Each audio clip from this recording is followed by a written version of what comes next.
মহিলা শিল্পী ভাড়া করে না তুলে দেবো, হচ্ছে না?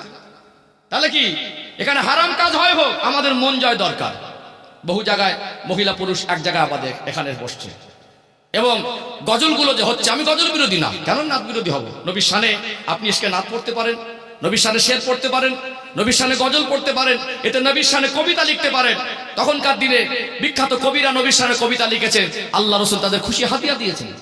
কিন্তু এখানে নাতটা তো নাত হয় না, গানের সুরে চলে। গজল তার গজলের মতো থাকে না, গজলের সম্মানটাকে নষ্ট করা হয়। কথা ঠিক না বেঠিক? তাহলে আজকে আমাদের ভালো লাগে না বলে আমরা শরিয়াতের ঘাড় মোচড়ে দিয়ে আমরা আমাদের মন জয় করার মতো শরিয়াতকে আমাদের মতো করে চালানোর চেষ্টা করছি। কিন্তু ইসলাম বলছে না, তোমরা তোমাদের ভিতরে ত্রুটি মুক্ত হয়ে তোমরা শরিয়াতের পথে চলো, তোমরা তোমাদের মতো করে শরিয়াতকে চালাতে যেও না। কষ্ট হচ্ছে নাকি? কথাগুলো ঠিক বলছি না ভুল বলছি? এই জন্য এখানে আমি যদি মনে করি আপনার মন জয় করবো, আমি পারবো না। আমি যদি মনে করি যে আল্লাহর জন্য কিছু কথা পৌঁছাচ্ছে, আমার দায়িত্ব পালন করছে, এটাই আমার কাছে বড় মনে হবে। সেটা আপনি যদি বোঝেন তো আপনার জন্য ভালো, না বোঝেন তো আপনার জন্য খারাপ। এই জন্য আল্লাহ আমাদের বোঝার তৌফিক দান করেন, বলেন আল্লাহুম্মা আমিন। একটা পর্ব মোটামুটি ইসলাম সম্পর্কে ধারণা হয়েছে না?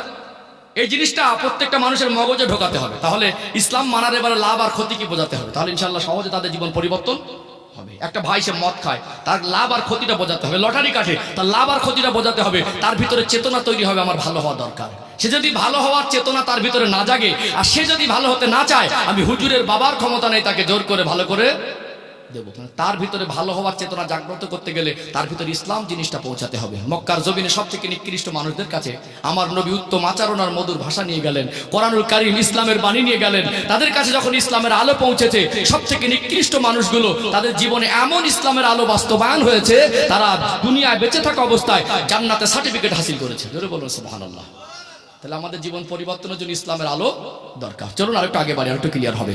ও ভাইজানেরা, সোনার মানিক যুবকেরা, আব্বারা মায়েরা, আল্লাহ পাক পবিত্র কালাম কোরআনুল কারীমে সূরাতুল বাকারার 208 নম্বর আয়াতের মধ্যে স্পষ্ট করে বলছেন, ইয়া আইয়ুহাল্লাযীনা আমানু, হে বিশ্বাসী বান্দা বান্দিরা, উদখুলু ফিস সিলমি কাফা, তোমরা পরিপূর্ণ রূপে ইসলামের মধ্যে প্রবেশ করো।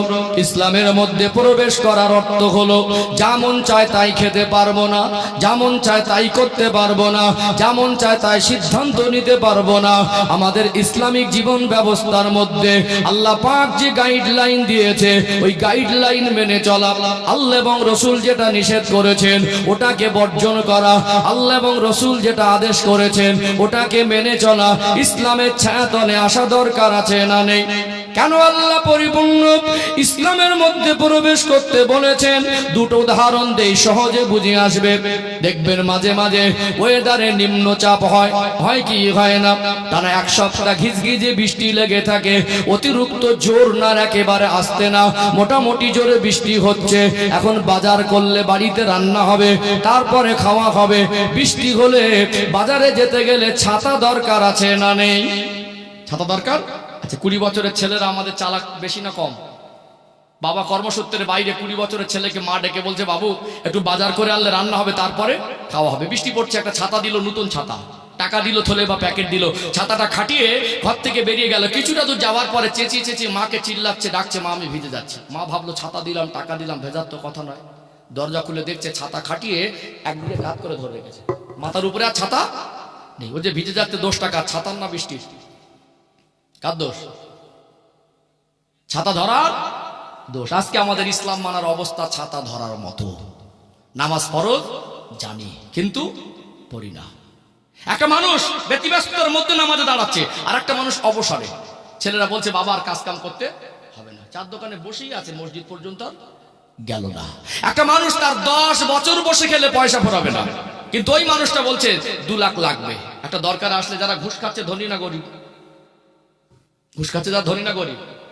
বরং এর জাকাতের টাকা ওই গরিবের বাচ্চাকে দেওয়া দরকার ছিল। তার কাছে উপরোক্ত চাপিয়ে দিচ্ছে, ভাই যদি টাকা হাতে হয়তো চাকরি হবে, টাকা দিতে পারেনি বলে যোগ্যতা অর্জন করার পরে চাকরি হয়নি। যারা খাচ্ছে তারা অভাবে খাচ্ছে না, স্বভাবে খাচ্ছে। এর টাকা ওকে সাহায্য করতে পারতো, কিন্তু উপরন্ত তাকে বলা হচ্ছে। আজ মনুষ্যত্ব আর মানবতা কোথায় গেছে? আজকে সম্মানিত ভাইরা আমার, যারা মা বোনেরা অনেকে পর্দা করে না, একজন সমাজে তার বিশিষ্ট জনের পরিচয় আছে, মানুষ তাকে সম্মান করে, টাকা পয়সা আছে, গাড়ি বাড়ি আছে, শিক্ষিত, একজন চাকরিজীবী, এরকম মানুষ আছে। সাবালিকা মেয়েকে স্ত্রীকে বেপর্দা বের করছে, আছে না নেই? আছে না? তাহলে ছাতা ধরার মতো অবস্থা হয়েছে না হয়নি? ছাতা ধরার মতো অবস্থা হয়েছে। এবারে বিপদে পড়ে বলছে আল্লাহ বাঁচাও, আল্লাহ বাঁচাও, আল্লাহ বাঁচাও। এটা একটা বোকামি। ইসলামের ছায়ার নিচে, ইসলাম নামক ছাতার তলায় প্রত্যেক আশ্রয় নিতে হবে, তবেই আমাদের জীবনটা নিরাপদ হবে। বলুন সুবহানাল্লাহ। ও ভাইজানেরা, সোনার মানিক যুবকেরা, আব্বারা মায়েরা, আর একটা দৃষ্টান্ত তুলে ধরি, একটা উদাহরণ দিলে সহজে বুঝে আসবে। আজকে আমরা টেকনোলজি ব্যবহার করি মশার কামড় থেকে বাঁচার জন্য। মার্কেটে গিয়ে মর্টিন গুড নাইট মশা তাড়ানোর জন্য ধূপ কিনে আনি। আজ থেকে 40-50 বছর আগে যখন বাজারে মশা তাড়ানো ধূপ কিনতে পাওয়া যেত না, বাড়ি বাড়ি কারেন্ট ছিল না, গুড নাইট মর্টিন পাওয়া যেত না, মানুষ মশার কামড় থেকে বাঁচার জন্য মশারির ব্যবহার করত কি করত না? কি করত? মশারির ব্যবহার। মশারি টাঙালাম, জোর করে গায়ের জোরে হাত আর পা বাইরে রেখে দিলাম, মশা কামড়াবে না, ছেড়ে দেবে। এইবারে চেঁচিয়ে চেঁচিয়ে ডাকবো, মশা কামড়াচ্ছে, মশা কামড়াচ্ছে, মশা কামড়াচ্ছে। মশারির মধ্যে আসলেই তো নিরাপদ, আর না আসলে নিরাপদ নয়। অর্ধেকটা বাইরে, অর্ধেকটা ভিতরে, সফলতা নেই। আল্লাহ এই জন্য বলছেন পরিপূর্ণ ইসলামের মধ্যে চলে এসো। আল্লাহ পাক কোরআনুল কারীমে যেমন দুটো উদাহরণ দিয়েছি, দুটো আয়াত তুলে একটু ব্যাখ্যা দেওয়া দরকার আছে না নেই? আল্লাহ বলছেন আলা তাহিনু ওয়ালা তাহজানু ওয়া আনতুমুল আলাউনা ইন কুনতুম মুমিনিন। ওরে আমার বান্দা, ওরে আমার বান্দি, তোমরা যদি পরিপূর্ণ মুমিন হয়ে যাও, দুনিয়ার কোন শক্তি আর দুনিয়ার কোন ব্যক্তি তোমাদের অপমান আর ক্ষতি করতে পারবে না। প্রকৃত আত্মসমর্পণ করে দেওয়া, আল্লাহ এবং রাসূলের কথা মতো চলা, দ্বীনের অনুসারী হয়ে যাওয়া, ওই বান্দা বান্দির উপরে আমার আল্লাহ খুশি হয় কি হয় না?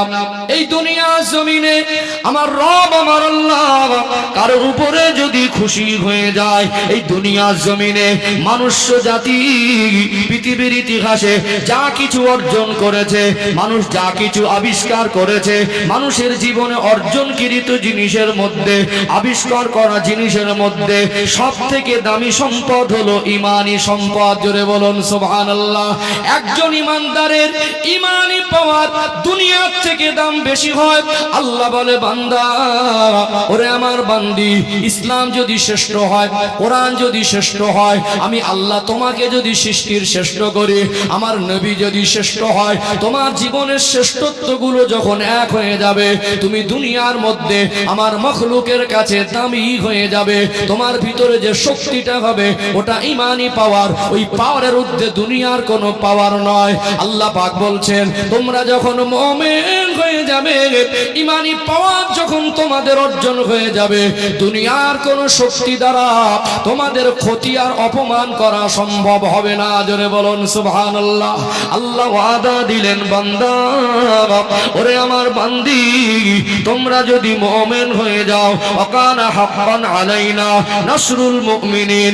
বান্দা বান্দি, তোমরা যদি মুমিন হয়ে যাও, আমি আল্লাহর পক্ষ থেকে তোমাদের উপরে সাহায্য করাটা ওয়াজিব হয়ে যাবে। আমরা মানুষকে বিজ্ঞান বোঝাচ্ছি, বিজ্ঞান আবিষ্কার বোঝাচ্ছি, কিন্তু ইসলাম বোঝাতে পারি না। কিন্তু আজ ইসলামকে, কোরআনকে যে প্রাধান্য দেয়, তার থেকে বিজ্ঞানের আবিষ্কারকে বেশি প্রাধান্য দেয়। 4 দিন বাংলা পড়ে ইসলাম বিরোধী মন্তব্য করে ফেলে। এটা আমাদের ব্যর্থতা, তাকে আমরা ইসলাম বোঝাতে পারিনি। পৃথিবীতে লিখে রাখুন, ঈমানের দৌলতে আল্লাহ সন্তুষ্টি অর্জনে মানুষের দ্বারা যা হয়, কিয়ামত পর্যন্ত বিজ্ঞান আবিষ্কার করতে পারবে না। কটা মগজের তথ্য ঢুকে দিচ্ছে আপনাদেরকে। পয়সা, ওয়াজ পয়সা দিয়ে কেনা জিনিস না, ওয়াজ পয়সা দিয়ে বিক্রি করা জিনিস না। সম্মানিত ভাইরা, পৃথিবীতে যার সঙ্গে স্রষ্টার সম্পর্কের গভীরতা যত বেশি, মখলুকের কাছে তার দাম আর তার পাওয়ার তত বেশি। জোরে বলুন। সৃষ্টির মধ্যে আমার রাসূলের সঙ্গে সম্পর্ক আল্লাহর বেশি না কম? একটু দেন। নবীদের সঙ্গে সম্পর্ক সব থেকে বেশি, তার ভিতরে আল্লাহর সঙ্গে গভীর সম্পর্ক আমার নবীর বেশি। আমার নবীকে আল্লাহ একটা স্পেশাল সম্মান দিয়েছেন। এটা রজব মাস, আজকে 25 তারিখ। আমি মেরাজের ঘটনা যেহেতু গেলাম না, ভাই বলছিলেন, তো রজব মাসের এই মাসে কথিত আছে আল্লাহ সাল্লাল্লাহু আল্লাহ দিদারে গিয়েছিলেন। অর্থাৎ আল্লাহর সৃষ্টি জগতের মধ্যে আল্লাহকে সরাসরি দেখার সৌভাগ্য একমাত্র আমার নবী ছাড়া কাউকে দেয়নি। এই সুযোগটা আমার নবীকে দিয়েছে। মানে আল্লাহ দেখা বৈশিষ্ট্য, আল্লাহ দেখার সৌভাগ্য একমাত্র আমার নবীর হয়েছে। না আল্লাহ ভালোবেসে এই মর্যাদাটা দিলেন। এই জন্য নবীর দাম বেশি না কম? সব নবীদের থেকে আমাদের নবীর সম্মান বেশি। ঈসা আলাইহিস সালামের সঙ্গে আল্লাহ সুসম্পর্ক ছিল। আমরা মানুষ, আমাদের সঙ্গে স্রষ্টার সম্পর্ক হয়ে যাওয়া আমাদের ভাগ্য খুলে যাওয়া। জোরে বলুন সুবহানাল্লাহ। হাতে কলমে মিলান। যারা শিক্ষিত মানুষ তাদেরকে আমি দৃষ্টি আকর্ষণ করছি। ঈসা আলাইহিস সালামের মুজিজা দিয়েছিলেন, পুরনো কবরের ধারে যেতেন। 200 বছর, 500 বছর, 2000 বছর আগের পুরনো কবর, কুম বিইজনিল্লাহ বলার সাথে সাথে ওই কবরবাসী জীবিত জিন্দা হয়ে দাঁড়িয়ে যেত। জোরে বলবেন না? দুনিয়ার বিজ্ঞানকে বলেন, কিয়ামত পর্যন্ত একটা মরা মানুষকে জ্যান্ত করতে পারবে? আরে মরাকেই জ্যান্ত করতে পারে না। 500 বছর আগে মাটির সঙ্গে মরে পচে গেছে, ওকে জীবিত করতে তোলার আবিষ্কার হবে? মেশিন আবিষ্কার হবে? এটা বিজ্ঞান স্বপ্নেও দেখবে না। আল্লাহ বলে, বান্দা পৃথিবীতে লক্ষ্য করে দেখো, আমি স্রষ্টা, আমার সঙ্গে যার সম্পর্ক যত বেশি হয় আমার সৃষ্টির কাছে তার দাম আর ক্ষমতা ততটা আমি আল্লাহ বাড়িয়ে দেই। জোরে বলুন। তাহলে ইসলামের সূত্র ধরে আল্লাহ সন্তুষ্টির দাম বেশি না বিজ্ঞানের আবিষ্কারের দাম বেশি? বুঝতে পারছেন? মগজে ঢুকছে? চলুন, আমাদের নবী তিনি জমিনে দাঁড়িয়ে আসমানের দিকে তাকিয়ে আঙুল দিয়ে ইশারা করেছে, আল্লাহ আসমানের চাঁদটাকে দ্বিখণ্ডিত করে দিয়েছেন। বলুন সুবহানাল্লাহ। আমার দেশের ইসরোর বিজ্ঞানী যদি চন্দ্রযানকে চাঁদে পাঠায়, আমি দেশবাসী হিসাবে আমার গর্বের হতে পারে, কিয়ামত পর্যন্ত বিজ্ঞান চাঁদকে দ্বিখণ্ডিত করতে পারবে না। আল্লাহর সন্তুষ্টি অর্জনে যেটা হয়, ইমানি পাওয়ার যেটা হয়, বিজ্ঞানের আবিষ্কারে কিয়ামত পর্যন্ত সেটা হবে না। আপনি বলছেন নবীদের কথা বলছি, আমি ধাপে ধাপে একটু আগে আসি, আমাদের জীবন পর্যন্ত নিয়ে আসি, তাহলে পরিষ্কার হয়ে যাবে ইনশাআল্লাহ। ইমান কি দামি জিনিস, আল্লাহ সন্তুষ্টি অর্জন কতটা দামি জিনিস, ইসলামের মধ্যে এসে গেলে আল্লাহ তাকে কেমন শ্রেষ্ঠ করে দেয়, আল্লাহর মখলুকের মধ্যে তার দাম কত বেড়ে যায়। আমরাই যে শ্রেষ্ঠ জাতি, আমরা সম্মানী জাতি, মাথা উঁচু করে বেঁচে থাকা জাতি, আমরা সুপ্রিম পাওয়ারের অধিকারী, কিন্তু আজকে আমরা লাঞ্ছিত ইমানি দিক থেকে দুর্বল হয়ে যাবার কারণে। ততটা ক্লিয়ার করি, তাহলে ক্লিয়ার হবে ইনশাআল্লাহ। দুটো নবীর জীবনের কথা বললাম। নবীদের পরে আমরা কাকে সম্মান করি? সাহাবাদেরকে। কাকে? সাহাবাদেরকে। নবীদের পরের জীবন, আল্লাহ সন্তুষ্টি জীবন হলো সাহাবাদের জীবন। চলুন একটা সাহাবার জীবন, ইমানি পাওয়ারের একটা বর্ণনা করি, তারপরে ইনশাআল্লাহ মোমেন থেকে আমাদের সাধারণ জীবন যাপনে চলে আসবো। আর দুটো পয়েন্ট বলবো ইনশাআল্লাহ। ও ভাইজানেরা, সোনার মানিক যুবকেরা, আব্বারা মায়েরা, প্রকৃত দিনের অনুসারী হয়ে যাওয়া, আল্লাহর কাছে নিজেকে বিক্রি করে দেওয়া, আল্লাহ রসুলের কাছে আত্মসমর্পণ করে দেওয়া, ওই মানুষটার দাম আল্লাহর মাখলুকের কাছে বেড়ে যায়। ওর যে পাওয়ার আল্লাহ দেয়, কিয়ামত পর্যন্ত ওই পাওয়ারকে পরাজিত করার শক্তি পৃথিবীতে জন্ম হবে না। আল্লাহর নবী হুজুর আমার 23 বছরের খেদমাতে, মাত্র 63 বছরের জীবনে গোটা বিশ্বে ঘুরে ঘুরে দিনের দাওয়াত দেওয়ার সুযোগ পায় নাই। আমার নবী ওফাত হয়ে গেল, খলিফা হলেন হযরত আবু বকর সিদ্দিক রাদিয়াল্লাহু আনহু, তারা ওফাত হয়ে গেল, খলিফা হলেন হযরত ওমর ফারুক রাদিয়াল্লাহু আনহু। ওমর রাদিয়াল্লাহু আনহুর শাসনামলে মিশরের মধ্যে ইসলামের ছায়াতলে মানুষ চলে আসলো। এই তদানীন্তন সময়ে মিশরের সব মানুষ মুসলমান হয়নি। ওমর রাদিয়াল্লাহু আনহুর শাসনামলে মিশরের মানুষ অধিকাংশ ইসলাম মেনে নিল। মিশরে ইসলামের জয় এসে গেল। মিশরে একটা বিখ্যাত নদী আছে, ওই নদীর নাম হলো নীল নদ। কি নদী? নীল নদী আছে না? নীলনদ নদীর পানিটা শুকিয়ে যেত। যখন মিশরের জমিনে ইসলামের আলো প্রতিষ্ঠিত হয়নি, তারা সঠিক রাস্তায় চলতে শেখেনি। কোরআন শরীফে একটি সূরা আছে, সূরা ইয়াসিন, এটা কোরআন শরীফের দিল বলা হয়েছে। সূরা ইয়াসিন বলে একটি সূরা আছে না নেই? আল্লাহ পাক বলছেন সূরা ইয়াসিনের মধ্যে, ওয়া আনি'বুদুনি হাযা সিরাতুম মুস্তাকিম, তোমরা আমারই ইবাদত করো, এটাই হলো তোমাদের জন্য সোজা রাস্তা। অর্থাৎ মিশরের মানুষ যখন ইসলামের ছায়াতলে এসে গেল, নীলনদটা শুকিয়ে আছে, সমাধান তো আর মন মর্জি করা যাবে না। আল্লাহ এবং রসুলের কথায় সমাধান খোঁজা দরকার আছে না নেই? আমাদের সমাধান কোথা থেকে হবে? কোরআন এবং হাদিস থেকে, ইসলামিক জীবন ব্যবস্থার মধ্যে থেকে। আমরা মন মর্জি সমাধান করতে পারবো না। তখন মিশরের প্রাদেশিক গভর্নর হযরত আমর ইবনুল আস, তারাকে মানুষ বললেন, আমরা তো বিপদে পড়েছি, সমাধান কি? সমাধান ইসলাম দেবে কি দেবে না? দেবে না? এখন বললেন, ইতিপূর্বে যখন মিশরের নীল নদ শুকিয়ে যেত আপনারা কি করতেন? বলল, আমরা একটা তরুণী যুবতীকে বলি দিয়ে রক্ত দিলে মিশরের নীল নদ পানি দেবে, এইটুকু আমরা বিশ্বাস করতাম। ইসলামকে এই কথা বলে? একটা নিরীহ একটা মেয়েটাকে জীবিত বলি দেওয়া ইসলামকেই শিক্ষা দেয়? বরং ইসলাম বলে নদীর পানির স্রোতের ব্যক্তিগত ক্ষমতা নাই, ওটা আল্লাহর হুকুমেই চলে। ইসলাম বলে চাঁদ আর সূর্যের ব্যক্তিগত ক্ষমতা নাই, আল্লাহর হুকুমে উদয় হয় আর আল্লাহর হুকুমেই অস্তমিত যায়। জোরে বলুন সুবহানাল্লাহ। সম্মানিত ভাইরা, তাহলে একটা সমস্যা সমাধানের জন্য চিঠি লেখা হলো মিশর থেকে মদিনায়। ওমর রাদিয়াল্লাহু আনহু চিঠি আসলো। ওমর রাদিয়াল্লাহু আনহু তিনি চিঠি লিখেছিলেন মিশরের নীল নদের কাছে। আমরা চিঠি লিখি মানুষের কাছে, আর তিনি চিঠি লিখলেন, ইতিহাস পড়ে দেখে নেবেন। ওমর রাদিয়াল্লাহু চিঠি লিখছেন, এই পত্র ওমর ইবনুল খাত্তাবের পক্ষ থেকে মিশরের নীল নদের কাছে। হে মিশরের নীল নদী, তুমি যদি তোমার ব্যক্তিগত ক্ষমতায় প্রবাহিত হও, তোমার কাছে আমার যাররা কোনো সাহায্যের আবেদন নেই। যদি আল্লাহর হুকুমে তুমি প্রবাহিত হয়ে থাকো, আমি আমিরুল মুমিনিন সেই ওমর আল্লাহর কাছে প্রার্থনা আস্তানা করছি, আল্লাহ আপনার বান্দার ইসলামের ছায়াতলে এসেছে। আল্লাহ, আজকে আমি বিশ্বাস করি আপনার হুকুমে পানির স্রোত বয়।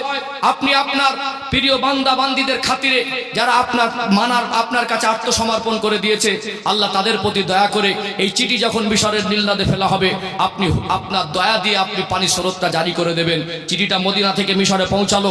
নীল নদে ওমরের লেখা চিঠিটা নিক্ষেপ করার সাথে সাথে আল্লাহর হুকুমে নদীর স্রোতটা প্রবাহিত হয়ে গিয়েছিল। জোরে বলুন সুবহানাল্লাহ। কি পাওয়ার, কি পাওয়ার, ইমানি পাওয়ার না? কি পাওয়ার? এক নদীর স্রোত যদি শুকিয়ে যায়, বিজ্ঞান আবিষ্কার করে স্রোত চালু করতে পারবে? পারবে? পারবে না। কিন্তু একজন ইমানদারের চিঠিতে নদীর স্রোত বয়ে যায়। ইতিহাস পড়ে নেবেন। ইতিহাস বলছে, গল্প হচ্ছে না, তথ্য তুলে ধরছি। ইতিহাস বলছে মিশরের নীল নদের সিজনে যখন পানির স্রোত আসতো, বেশি বেশি 10 গজ উঁচু হতো। ওমর হুজুরের চিঠি নিক্ষেপ করাতে 16 গজ উঁচু হয়েছিল। জোরে বলুন কি পাওয়ার। পৃথিবীতে যারা আল্লাহ এবং রসুলের কথা মতো চলে, ইসলামের ছায়াতলে যারা আশ্রয় নেয়, আল্লাহ তাদেরকে সৃষ্টির কাছে দাম বাড়িয়ে দেয়। তাদের ইমানি পাওয়ার এটা সুপার পাওয়ার হয়। জোরে বলুন সুবহানাল্লাহ। ও ভাইজানেরা, সোনার মানিক যুবকেরা, আব্বারা মায়েরা, এই হিন্দুস্তানের বাদশাহ খাজা মাইনুদ্দিন চিশতি আজমিরি সঞ্জারি রহমাতুল্লাহ আলাইহির নাম আপনারা শুনেছেন না শোনেন নাই? যখন হিন্দুস্তানের জমিনে কলেমার বাণী নিয়ে এসেছিলেন, অ্যাটম বোম, যুদ্ধ বিমান আর অস্ত্র শস্ত্র কামান নিয়ে তিনি আসেন নাই। সাদামাটা পোশাকে, চেহারায় স্বচ্ছতা, পোশাকে স্বচ্ছতা, আচরণে নম্রতা, এইরকম একজন প্রকৃত দ্বীনের অনুসারী, আল্লাহ এবং রসুলের সন্তুষ্টি অর্জনের জীবন নিয়ে এই ভারতের জমিনে কলেমার বাণী নিয়ে এসেছিলেন। তদানীন্তন সময়ে রাজস্থানের যেখানে আজমির শরীফ, আজকে জানার মাজার, তার কিছু স্মৃতি আজও পর্যন্ত মানুষ দেখে আসে কি আসে না। তখনকার সময়ে বাদশাহ পৃথ্বীরাজ তার রাজ শক্তি দিয়ে একজন ইমানদারকে তার এরিয়া থেকে তাড়িয়ে দেওয়ার ক্ষমতা হয়নি। দুনিয়ার মানুষকে বুঝিয়ে দিলেন ইমানি শক্তি দিয়ে একজন বাদশাহী শক্তিকে নাকানি চোয়ানি খাওয়া যায়। আজকে আমার আল্লাহ তাকে হিন্দুস্তানের বাদশার সম্মান দিয়েছে না দেয় নাই? কি শক্তি? ইমানি শক্তি না? বাদশাহী শক্তির ঊর্ধ্বে ইমানি শক্তি, ইমানি শক্তির ঊর্ধ্বে বাদশাহী শক্তি নয়, ইমানি শক্তির ঊর্ধ্বে বিজ্ঞানের আবিষ্কার নয়। লাস্ট পয়েন্ট এখানে আমাদের জানার কথা আছে। সম্মানিত ভাইরা, আমরা সাধারণ মানুষ, তাই তো নাকি? আমাদের ভিতরে ভালো মানুষ আছে না নেই? সংখ্যায় কমে গেলে আছে। চলুন হাতে কলমে মিলিয়ে নেন, তাহলে ভালো হবে। ও ভাইজানেরা, সোনার মানিক যুবকেরা, আব্বারা মায়েরা, আজ থেকে 50 বছর আগের ঘটনা আমি চোখে দেখিনি, যেহেতু আমার বয়স 38 এভারেজ হবে। আজকে এই মাহফিলে আমার অনেক সম্মানিত মুরব্বী বাবাজিরা আছেন না নাই? তখন মানুষের অভাব ছিল, কিন্তু স্বভাব নষ্ট হয় নাই। তখনকার দিনে মানুষের ভিতরে স্বচ্ছতা বলে জিনিসটা ছিল কি ছিল না? আল্লাহ কখনো অনাবৃষ্টি দিয়েছে, আমরা বলি খরা হয়ে গেছে। এই অনাবৃষ্টি হয়ে গেলে মানুষ কি করত? জামাটা পরতো তালি দেওয়া, চপ্পল কেউ পায়ে দেওয়ার পয়সা পেত, কেউ পেত না। বাড়ি বাড়ি ফ্রিজ ছিল না, এসি ছিল না, চকচকে ঝকঝকে ঘর ছিল না। তাদের জীবনে ছিল আল্লাহ আর রসুলের ভালোবাসা। তারা ইসলামকে যতটুকু জানতো মানার চেষ্টা করত। আল্লাহর সঙ্গে তাদের একটা সম্পর্ক ছিল, মনের মধ্যে অগাধ ভরসা ছিল। আল্লাহ তিনি হয়তো রাগান্বিত হয়ে, আল্লাহ নারাজ হয়ে পানি বর্ষণ বন্ধ করে দিয়েছে। আমরা ময়দানে গিয়ে আল্লাহর কাছে যদি কাঁদি, আল্লাহর কাছে যদি চোখের পানি ফেলি, আল্লাহ বড় দয়াময়, আল্লাহ বড় মেহেরবান, চোখের পানিটা ফেরাবে না। ওই সমস্ত মানুষগুলো ময়দানে চলে যেতেন, নামাজ আদায় করতেন, একসঙ্গে আল্লাহ পাকের দরবারে হাত তুলে রোনাজারি করতেন, চোখের পানি ফেলতেন। আমার আল্লাহ একজন ইমানদারকে এত বেশি ভালোবাসেন, ওই ইমানদারের ঘরটা তাল পাতার ছাউনি হতে পারে, পেপারের চাল হতে পারে, ইমানদারের পরনে 20 টাকার একটা সাদা আবৃত স্বচ্ছ পরিষ্কার পোশাক থাকতে পারে, ইমানদার গরিব হতে পারে, ওই 2 ফোঁটা চোখের পানি আল্লাহর কাছে এত দামি। ইমানদারকে আমার আল্লাহ এত বেশি ভালোবাসে, ওই 2 ফোঁটা চোখের পানি জমিনে পড়ার আগে আল্লাহ কবুল করে নিয়ে আল্লাহর আসমান থেকে গোটা এলাকাবাসীর জন্য রহমতের পানি বর্ষণ করে দেয়। জোরে বলেন না, নারে তাকবীর। এ চিত্র 50 বছর আগে আপনারা দেখেছেন না দেখেননি? দেন, দেখেছেন না? দুনিয়ার বিজ্ঞানকে বলে দেবেন আল্লাহ যদি পানি বর্ষণ বন্ধ করে দেয়, আল্লাহর পানি বর্ষণকে বিজ্ঞানের আবিষ্কার দিয়ে বর্ষণ নামানো সম্ভব নয়। সত্যিকারে যদি আল্লাহর মহব্বত করা মানুষ থাকে, তার পরনে ছেঁড়া পাঞ্জাবি থাকতে পারে, তার ঘরটা ভাঙাচোরা হতে পারে, সে ভ্যান চালিয়ে রোজগার করতে পারে, আল্লাহর কাছে তার এত দাম, আল্লাহ তাকে এত বেশি ভালোবাসেন যে আল্লাহ এবং রসুলের কথা মতো চলেন। ওই মানুষটার চোখের পানিটা জমিনে পড়ার আগে তার খাতিরে আল্লাহ আসমান থেকে রহমতের পানি নামিয়ে দেয়। জোরে বলুন। আজকে আল্লাহ যদি এরকম অনাবৃষ্টি দেয়, আল্লাহ গজব না দেন, দোয়া করি। আমরা আপডেট হয়েছি না, বলছি না? আগের দিনে মানুষ যে জামা কাপড় বাড়িতে এখন যা পরি, আগের দিনে মানুষের এতটুকু পেত না। সেলাই করা জামা, তালি দেওয়া জামা পরে কুটুম বাড়ি গেছে, এখন সেলাই খুলে গেলে বাদ দেই। কথা ঠিক নেবে ঠিক? আগের দিনে মানুষের বাড়িতে কি খাবো কালকে এই জিনিসটা ছিল না। ছিল কি? সকালবেলা স্ত্রী বলছে কি হবে, দেখি আল্লাহ ভরসা কোনো হালাল রুজির ব্যবস্থা হয় কিনা। হালাল রুজির ব্যবস্থা দুপুর পর্যন্ত হলো না, চেহারাটা মলিন। বাড়ি আসলো, বললো পাশের বাড়ির থেকে 1 কিলো চাল ধার করে চালিয়ে নাও। দিন গেছে না যায়নি? তাদের অভাব ছিল, কিন্তু তারা চাইলে বন্ধনের রাস্তা খুঁজতো, কিন্তু খুঁজিনি। আল্লাহ অসন্তুষ্ট হবে, আল্লাহ নারাজ হবে। একটা জমি দিয়ে দিয়েছিল, তখন 10,000 টাকা দাম ছিল না। আজকে শেষ বয়সে ওই জমিটা রেজিস্ট্রি তখন করিনি, এখন 10 লক্ষ টাকার বেশি দাম। বলে কোচি দিয়েছি তো দিয়েছি, জবান দিয়েছি, আল্লাহ অসন্তুষ্ট হয়ে যাবে। এই জবানটুকু তাদের ছিল কি ছিল না? ছিল না। কিন্তু আজকে আমরা জামা কাপড় উন্নতি করেছি, গাড়ি বাড়ির উন্নতি করেছি, রাস্তাঘাটের উন্নতি করেছি। আজকে আমরা খাবার দাবার আপডেট করেছি, মনুষ্যত্বকে আপডেট করতে পারিনি। আজকে আমরা ইসলামকে শ্রেষ্ঠ মুখে বলি, কাজে পরিণত করতে পারিনি। কোরআনকে শ্রেষ্ঠ মুখে বলি, কাজে পরিণত করতে পারিনি। ইসলাম যদি শ্রেষ্ঠ হয়, হাওড়া জেলার জমিনে মানুষকে আল্লাহ আর্থিক সচ্ছলতা দিয়েছে না দেয়নি? আমি আমার নলেজে বলছি, কোন মাসে আমার 22 দিন 18 দিন আকাশ পথে বিমান সফর হয়, এটা আল্লাহর মেহেরবানি। কোন মাসে 22 দিন 18 দিন বিমান সফর করি, একটা না। আমি গোটা পশ্চিম বাংলার এমন কোন জেলা নেই যেখানে আমি মাহফিল করিনি। আমার অভিজ্ঞতা, সব থেকে আল্লাহ আর্থিক সচ্ছলতা বেশি দিয়েছে। কলকাতা একটা শহর, বিভিন্ন জায়গার মানুষ বসবাস করে, কিন্তু মেটিয়াবুরুজ আর হাওড়া জেলার মানুষকে আল্লাহ আর্থিক সচ্ছলতা বেশি দিয়েছে না দেয়নি? টাকা নেই এমন নয়। ইসলাম যদি শ্রেষ্ঠ আমরা মনের থেকে বাস্তবায়ন করতাম, তাহলে আমাদেরকে ইসলামের গবেষণাগার একটা করে জেলায় খোলা যেত না? ঠাকুর দেন না, খোলা যেত না? আমরা কি একটা ইসলামের গবেষণাগার রাজ্যবাসী হিসেবে খুলতে পেরেছি? আমরা একটা কোরআন রিসার্চ সেন্টার খুলতে পেরেছি? আজকে অন্য জাতি, অন্য কওম, তারা ইসলামকে ধ্বংস করার জন্য ইসলামকে গবেষণা করছে, কোরআন রিসার্চ করছে। এদেরকে আল্লাহ থেকে বিমুখ কিভাবে করে দেওয়া যায়, এদের ইমানি পাওয়ার কিভাবে ধ্বংস করা যায়। এদের ইমানি পাওয়ার ঊর্ধ্বে অ্যাটম বোমের পাওয়ারও নয়। এদের ধ্বংস করতে গেলে ইমানি দিক থেকে দুর্বল করা ছাড়া ধ্বংস করা যাবে না।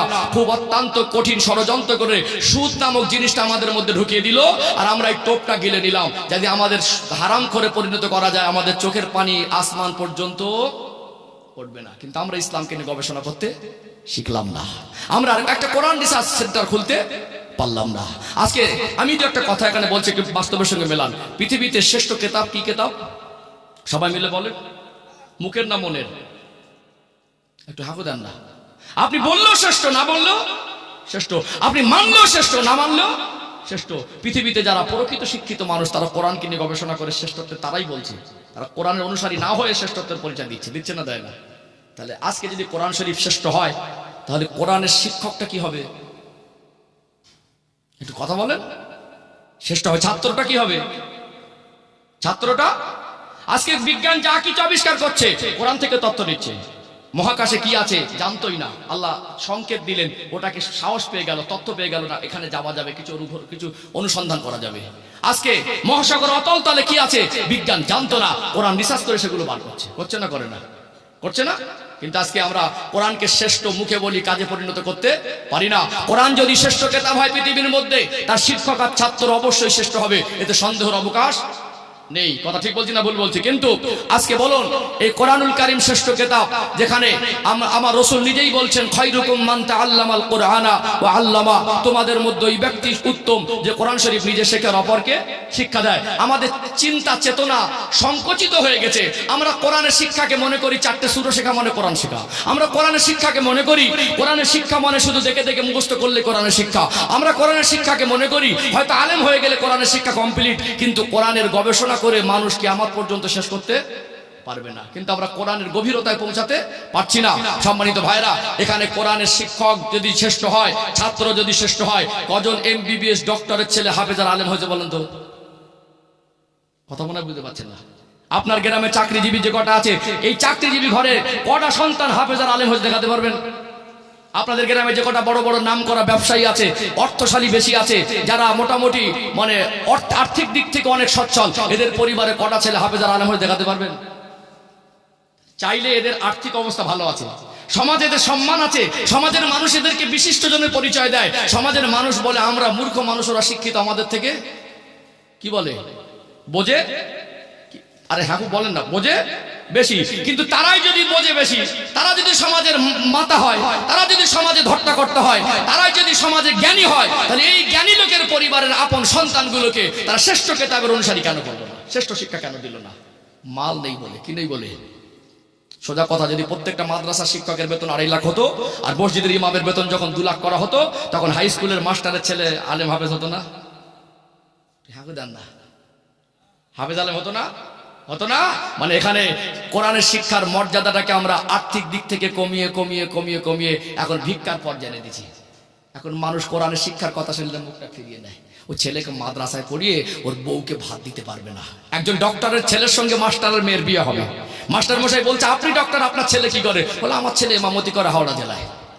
হাওড়া জেলায় পয়সা থাকতে পারে, 10,000-এর বেশি বেতন তো দেবে না। আমি 70,000 বেতন পেয়ে বিবি আর বাচ্চার আবদার মেটাতে পারি না। আপনি ডাক্তার রেখে দেন, আপনার ছেলে ইমাম, আমি মাস্টারের মেয়ে, তাকে বিয়ে দিতে পারবো না। এই চেতনা মাথায় ঢুকে গেছে, এই চেতনা মাথায়। বরং শিক্ষা যে তার জ্ঞান অর্জনের জন্য, সৃষ্টির শ্রেষ্ঠ হয়ে মানুষ তার স্রষ্টাকে হাসিল করবে, সেই রাস্তা অর্জনের জন্য, এটা মানুষ ভুলে গেছে। কথা ঠিক না বেঠিক?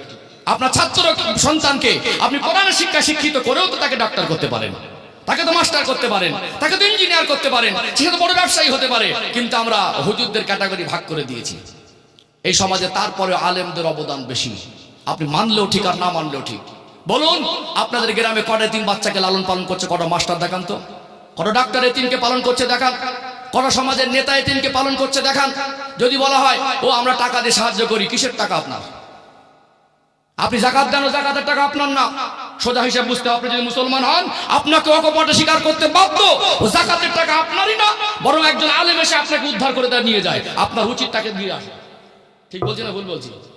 10টা 12টা এতিম বাচ্চাকে নিয়ে তারাই কোরআনের শিক্ষা দিচ্ছে। 10টা 12টা এতিম বাচ্চাকে নিয়ে তারাই হাফেজ আলেম বানাচ্ছে। একজন মাস্টারের স্ত্রী যদি মাস্টার সাহেব বলে 2টা এতিম বাচ্চাকে আজ থেকে ঘরে রাখবো, বলো তোমার বাড়ি মাস্টারি থাকা, আমি চললাম বাপের বাড়ি, অ্যাকশন শুরু হবে না?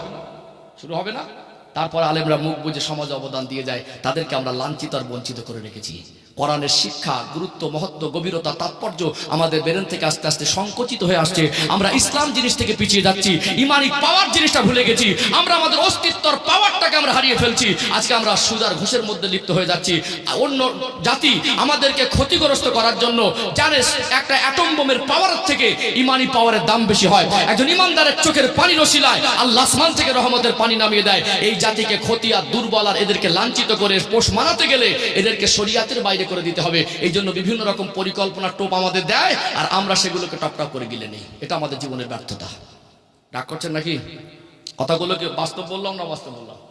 তাহলে আমাদের জীবনে ইসলাম না বোঝার চেতনা আছে, না ইসলামিক জীবনটাকে বাস্তবায়ন করার চেতনা আছে। আমি হুজুর এখানে বলে তার আপনাকে ভালো করতে পারবো না। আমি সচেতন করার দায়িত্ব নিয়ে বসেছি, আমি সচেতন করতে পারি। কথা অসুবিধা হচ্ছে নাকি? রাগ করছেন? তাহলে ইসলাম যতটা আমরা শ্রেষ্ঠ মনে করি, গভীরতায় পৌঁছাতে পারি না। আর ওই শ্রেষ্ঠ যতটা মনে করি ততটা আমরা আমলে জিন্দেগিতে বাস্তবায়ন করতে পারি না। এই জন্য আল্লাহ বলছেন উদখুলু ফিস সিলমি কাফা, তোমরা পরিপূর্ণ রূপে ইসলামের মধ্যে প্রবেশ করো। এই ইসলামের মধ্যে প্রবেশ করার ভিতরে মনুষ্য জাতির সফলতার প্রকৃত কল্যাণ আছে। জোরে বলুন সুবহানাল্লাহ। যদি সময় থাকে ইসলাম শান্তি কি একটা দুটো, আমার সময় তো সংক্ষেপ হয়ে আসছে, এখানে আমি আমার বক্তব্যতে না বিতর্ক করি, না মানুষকে নিয়ে হিংসত্ব মনোভাব ছড়াই, না ওই বিতর্ক করা মশলা নিয়ে মানুষের ভিতরে ভাগাভাগি করি। এটা আমাদের দায়িত্ব না। মানুষকে বুকে টানতে শিখি না। আমার কম আজকে সামান্য খুঁটিনাটি মাসালা তাদের ভিতরে ঝগড়া মারামারি ডিভাইড করে দিচ্ছে, একে অপরকে সালাম দেয় না, গ্রামে মসজিদ আলাদা হচ্ছে, এতে কমে লাভ হয় না। তাদেরকে বুকে টেনে তাদের মগজ ইসলাম ঢোকায়, তাদের চরিত্র কিভাবে ইসলামিক আদর্শে কনভার্ট হয় সেই চিন্তা চেতনা তাদের মগজে ঢুকিয়ে দেই, তাদেরকে কিভাবে শ্রেষ্ঠত্বের জায়গায় পৌঁছে দেওয়া যায় সেই রাস্তার অনুসন্ধান কোরআন হাদিস থেকে দেখে দেই। এটা আলেমদের দায়িত্ব ছিল। কথা ঠিক না বেঠিক? সম্মানিত ভাইরা, আমি একটা হাদিস পড়েছি, আল্লাহ নবী সাল্লাল্লাহু আলাইহি সাল্লাম বলছেন আকমালুল ঈমান আহসানুহুম খুলুকা, তোমাদের মধ্যে ওই ব্যক্তি প্রকৃত ঈমানদার যার আখলাক চরিত্র ভালো। আমি মাঝে মাঝে আমার উদাহরণ দেই। আমার কথাবার্তা, চাল চলন, চিন্তা চেতনা বায়ান বক্তব্য আলেমের মতো না হলে আমার থেকে মুখটা ঘুরিয়ে নেবেন। আমি গুজরাটে পড়াশোনা করেছি, 10 বছর একটা মাদ্রাসায় শিক্ষকতা করেছি, যেখানে 400 ছাত্র হোস্টেলে থেকে পড়াশোনা করে, দরা হাদিস কমপ্লিট মাওলানা পাস হয়, এরকম একটা প্রতিষ্ঠানে 10 বছর শিক্ষকতা করেছি। আমার সেই সার্টিফিকেটটা আমার মনে হয় 10-12 বছর আমি খুলেই দেখিনি, গুজরাট থেকে যেটা আমার মাদ্রাসা থেকে দেওয়া হয়েছিল। কোথায় আছে এখন নির্দিষ্ট করে বলতে পারবো না। ওই সার্টিফিকেটটাকে আমি আলেম মনে করিনি। আমার আদর্শ যদি আলেম না হয়, আমার আমল যদি আলেমের মতো না হয়, চিন্তা চেতনা যদি আলেমের মতো না হয়, ওই সার্টিফিকেটে 1 পয়সা দাম নেই। আমরা মনে করি বাপ মুসলমান তাই আমি মুসলমান, আমরা মনে করি আধার কার্ডে জাতিতে মুসলমান লেখা আছে তাই আমি মুসলমান, আমরা মনে করি আমার দাদু তো হাজী সাহেব তাই আমি মুসলমান। কিন্তু আমাদের মনুষ্যত্বকে মুসলমানের মতো করতে পারিনি, আখলাককে মুসলমানের মতো করতে পারিনি, চিন্তা চেতনাকে মুসলমানের মতো করতে পারিনি। বিশ্বাস করুন, আজকে ইদানিং দেখছে অনেক মানুষ বড় লম্বা লম্বা জামা পরছে না? এখন দেন না, এটা শরিয়াতের পোশাক, ইসলামের পোশাক, অবশ্যই পরবেন।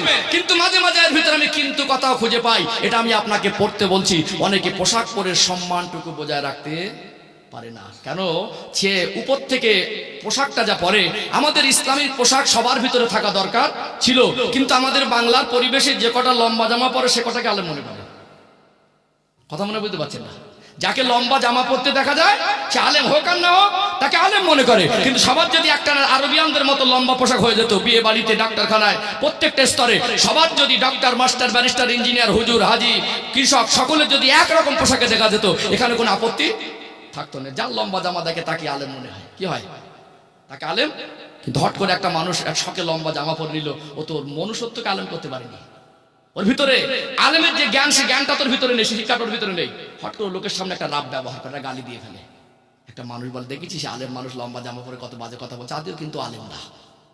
কথা মনে বুঝতে পারছেন না? এই জন্য অবশ্যই জামা পরবেন, জামার সাথে সাথে আপনার মনুষ্যত্বকে পরিবর্তন করবেন।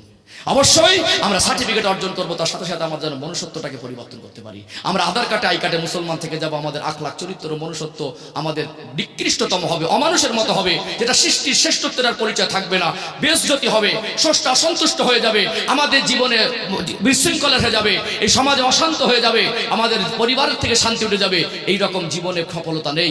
আল্লাহর পক্ষ থেকে যা দেওয়া হয়েছে সেই পথের প্রতীক হওয়ার চেষ্টা আমাদের করতে হবে, কি হবে না? আল্লাহ আমাদের বোঝার তৌফিক দান করেন। বলেন আল্লাহুম্মা। তাকবীর দেব, দরুদ শরীফ পড়ে নেব, যাতে নেশা কিভাবে ছাড়ে, নামাজ কিভাবে বাড়ে, পর্দা কিভাবে বাস্তবায়ন হয়। সংক্ষেপে দুটো একটা উদাহরণ দিয়ে সমাপ্ত করবো ইনশাআল্লাহ। আলোচনা মজা ঢুকছে, বুঝতে পারছেন? তাকবীর দান তো না, আর এই তাকবীর। আলহামদুলিল্লাহ। একটা জিনিস ভালো হাওড়া জেলার ঐতিহ্য, যে রাত ভারী হলে মানুষ বেশি হয়। অন্যান্য জায়গায় রাত 11টার পরে মানুষ খুঁজে পাওয়া যায় না, কিন্তু আপনাদের এখানে রাত 10টার পরে শুরু হয়। এটা একটা ভালো দিক। যে অন্যান্য জায়গায় যেখানে মানুষ সারা রাত জলসা করার ভাবনাও মাথায় আনছে না, যে লোকজন থাকবে না, আপনারা সেখানে মানে রাত্রির মানুষকে পাওয়া কোনো ব্যাপারই না। এবং রাত যত ভারী হয় আপনাদের ভিতরে সেই ঝিমানো ভাব, এনার্জি লেস, এরকম কিছু মনে হয় না, বরং আল্লাহর মহব্বতে আপনারা আরো জাগ্রত, সজাগ হন। এটা একটা ভালো দিক। আল্লাহ কবুল করেন। বলেন আল্লাহুম্মা আমিন। একটু প্রাণ ভরে আওয়াজ দেন তো, নারে তাকবীর, নারে তাকবীর। সিলসিলায়ে হক মুজাদ্দিদে জামান, ফলিশানি হাটদোলা গ্রামবাসী বিন্দু, এ মাহফিলের কমিটির সাহেবানগণ, নারে তাকবীর। একটু দরুদ শরীফ পড়ে নেব, শেষে দুটো একটা তথ্য দিয়ে সমাপ্তির দিকে আসবে ইনশাআল্লাহ। আল্লাহ একটু মহব্বতে দরুদ শরীফ। আল্লাহুম্মা সাল্লি আলা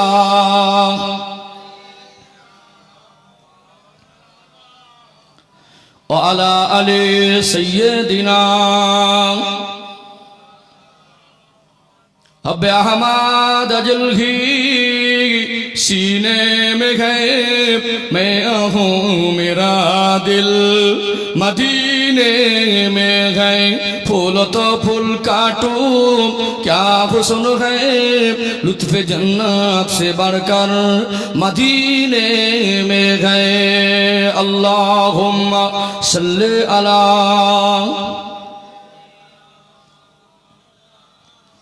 व अला आले सय्यदिना